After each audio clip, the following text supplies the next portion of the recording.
दिल्ली में ना बेसमेंट में अचानक से पानी घुस गया, डूबने भर, 1 मिनट में इतना पानी घुस गया और लाइब्रेरी में बच्चे पढ़ रहे थे। आप कुछ भी एक्शन लेंगे, किसी की जिंदगी तो नहीं लौटा सकते। गवर्नमेंट को भी एक बार सोचना चाहिए कि सर आपका क्लास दिल्ली में बेसमेंट में नहीं है। हम लोग का कोई क्लास दिल्ली में बेसमेंट में नहीं है या पटना में भी नहीं है। हम लोग का क्लास दिल्ली में ये घटनाएं जब हो रही थी तो आज से 6 महीना पहले ही हम अपना क्लास मुखर्जी नगर से लगभग 1 किलोमीटर अंदर शिफ्ट कर दिए, जहां ये सब टाइप की समस्याएं नहीं है। लेकिन ये जो घटना हुई है बहुत दुखद घटना हुई। अब देखिए हम तो कहेंगे, अब देखो ये जो नहीं पानी उनी घुस गया यहाँ पे, अब इसमें या तो गवर्नमेंट को एक एरिया लोकेट कर दे कि इस एरिया में अपना कोचिंग चला लो लोग, कोई नॉर्म्स बना दे। राजस्थान सरकार ने जयपुर में एक बड़ा एरिया लोकेट कर दिया है कि उस एरिया में केवल कोचिंग के से रिलेटेड चीजें रहेंगी, फोटोकॉपी, कॉपी, किताब, कोचिंग, ये सब चीजें रहेंगी वहां पर। सो डेट उससे एक ये भी है कि कितना रेंट रहेगा। गवर्नमेंट को भी एक बार सोचना चाहिए कि किसी एरिया में कोई कोचिंग खोलता है वो क्या रेंट देगा, कितने एरिया होंगे, क्या स्टैंडर्ड रहेगा, ये वो खुद ही डिसाइड करता है।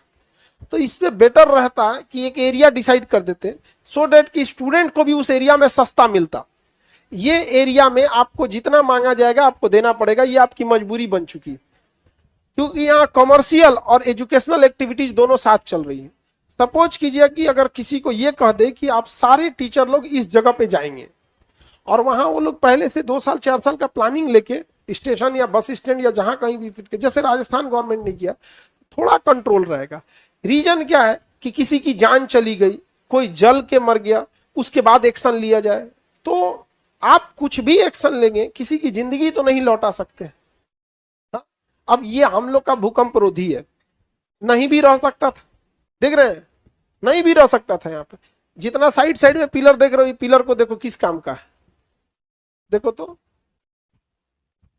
है, सारा वाइब्रेशन रोक लेगा। भूकंप के टाइम पे सारा वाइब्रेशन रोक लेगा। नहीं हो देते हम पिलर, नहीं देते तो क्या चलता, एडवेस्टर रखना था तो पिलर पे भी, लोहे के गाटर पे एल्वेस्टर रखा जाता, एकरा पे काहे रखते, नहीं समझे। तो ये डिपेंड करेगा कि हम कितने जागरूक है कितने नहीं। और कोई घटना हो जाएगी, हम और आप चाहे जितना भी नियम कानून बना दे, किसी की जिंदगी तो नहीं लौटा सकते। कितनी अजीब चीज हो गई है यहाँ पे। दिल्ली में ना बेसमेंट में पानी, अचानक से पानी घुस गया, डूबने भर का, 1 मिनट में इतना पानी घुस गया और लाइब्रेरी में बच्चे पढ़ रहे थे जो, हाँ कहीं से पाइप फट गया। अब लोग कह रहे हैं कि उसके ऊपर कोई 4 व्हीलर वाला चढ़ा दिया, पाइप पुराना था फट गया। अब ये एग्जैक्ट वो लोग जाने लोग यहाँ पे, अब हम लोग को तो एग्जैक्टली, हम लोग तो पटना में उतना का, अब जैसे पटना का खबर आएगा हम लोग को एग्जैक्ट पता चले। अचानक से पाइप फट गया और बेसमेंट तो नीचे होता है, पूरा भर गया, निकल भी नहीं पाए बच्चे। अब इतना भी कमजोर पाइप नहीं रहना चाहिए। और जो बिल्डिंग है वहां पे भी एग्जिट प्लान होना चाहिए। खुल नहीं रहा था, अच्छा बायोमेट्रिक था, खुल नहीं रहा था, ये इसीलिए हमारा कोनो बायोमेट्रिक नहीं है।